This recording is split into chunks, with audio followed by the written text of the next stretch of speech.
د الله رب العزت یو نوم دی یا وهاب. د دې وظیفه که تاسو شروع کړه که نه دا ټوله دنیا به تاسو پسې منډې وهي. مال دولت به هم درله راشي، عزت به هم درته الله تعالی در نصیب کی، کاروبار به هم الله تعالی در نصیب کی، په کور کې بس تاسو اتفاق اتحاد هم راشي، مینه محبت هم در سره خلک شروع کی، خلک بس تا عزت هم شروع کی. چې زندګۍ سره تړلي کم ستاسو حاجتونه وي، کم ارمانونه وي، کم خواهشات وي که نه دا ټول په ټول به الله تعالی در نصیب کی. خو که تاسو د الله رب العزت د دې یو نوم یا وهاب وظیفه شروع کړه که نه انشاءالله دا هر څه به الله تعالی تاسو ته در نصیب کړي. ښه وظیفې ترتیب څنګه دی او کم ټایم کې به تاسو دا وظیفه کوئ دې ته تاسو غوږ کېږدئ. نو د الله تعالی دا نوم یا وهاب د دې وظیفه به تاسو د مازدیګر مونځ نه پس کوئ. مازدیګر مونځ نه پس به تاسو یا وهاب دا به تاسو 100 پیرې وایئ.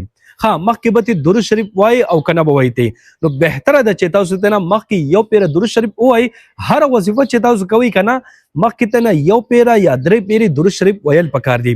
که چا اون ویلې بیا هم ان شاء الله دا وظیفه الله تعالی تاسو قبلوي او د دې چې کومې فائدې وي دا فائدې به الله تعالی تاسو ته در نصیب کوي. خو بهتره ده چې تاسو ته نه مخکې یو پیره درود شریف خامخا وای. ټیک شو جی. نو یو پیره درود شریف بیا 100 پیرې یا وهاب دا چې تاسو ووایئ نو انشاءالله دا ټوله دنیا به تاسو پسې منډې وخي. خلک دنیا پسې منډې وخي خو چې دا وظیفه تاسو کوئ که نه دا ټوله دنیا به بیا تاسو پسې منډې وخي. ښه دا خبره پکې یاده وساتئ. بعضې خلک بیا تپوس کوي چې مازدیګر مونځ وکړو نو په کم ځای باندې چې دا مونځ وکړم په دغه ځای به دا وظیفه کوو او که نه په روانه باندې هم ویلی شو.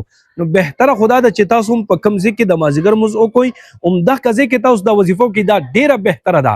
خو خیر که بیا هم تاسو څه کار راپېښ شي په روانه باندې دا وظیفه کول غواړئ بیا هم تاسو ویلی شئ انشاءالله بیا به هم الله تعالی تاسو ته دغه فایدې در نصیب کوي. نو مازدیګر مونځ نه پس 100 پیرې یا وهاب وظیفه تاسو کوئ انشاءالله هر څه به الله تعالی تاسو ته در نصیب کړي. ټیک شوه. نو امید دی چې انشاءالله په دې وظیفې باندې تاسو پوه شوي یئ. که بیا هم پکې تاسو ته څه خبرې یو ځای کې پوه شوي نه یئ نو خیر دی بیا تاسو تپوس کولی شئ. ټیک شوه جي.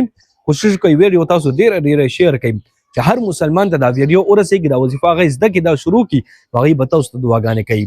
الله رب العزت موږ خوشحاله باد ساتم. دعاګانې کوئ دعاګانې به کوو. الله پامان. السلام علیکم.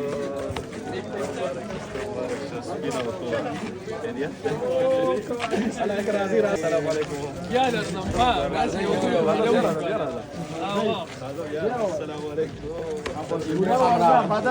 یو شان د کپړې سر دی ورغه خو ویډیو نه ګوره بیا السلام علیکم. اختر مبارک